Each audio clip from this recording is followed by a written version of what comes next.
எல்லோருக்கும் வணக்கம்.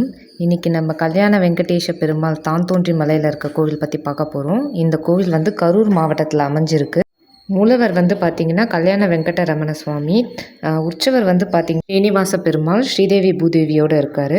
இந்த கோவில் பார்த்திங்கன்னா 300 ஆண்டுகள் பழமை பெற்ற கோவில்.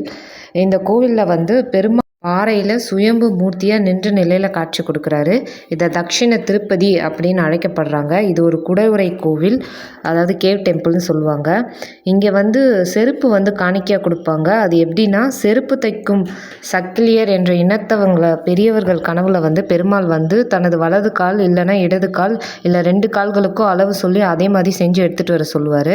அதுக்கேற்ற மாதிரி அவங்களும் அதை செஞ்சு எடுத்துகிட்டு வந்து கொடுப்பாங்க. அது வந்து இங்கே ஒரு உற்சவமாக செம்மாலி சமர்ப்பணம் அப்படின்னு ஒரு உற்சவமாக இங்கே வந்து கொண்டாடிட்டுருக்காங்க.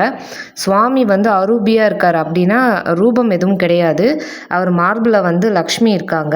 திருப்பதி போலவே இங்கேயும் தாயாருக்கு தனி சன்னதி கிடையாது. அவர் மார்பில் இருக்க லக்ஷ்மியை தான் வந்து இங்கே தாயாரை வணங்கிட்டு இருக்காங்க.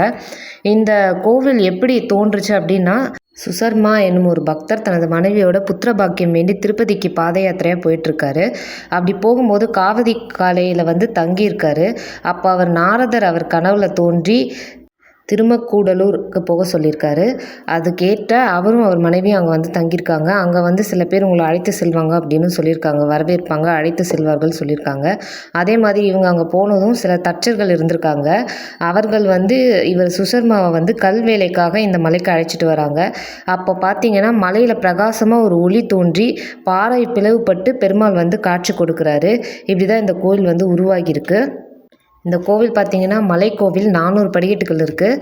ஆனால் வந்து கோவில் வாசல்லே வேனு காரெல்லாம் போய் நிற்கிற வசதி, ரோடு வசதி இருக்குது. ஸோ யாரும் அது பயப்பட வேணாம். எல்லோரும் வந்து கண்டிப்பாக தரிசனம் பண்ண வேண்டிய கோவில் இது.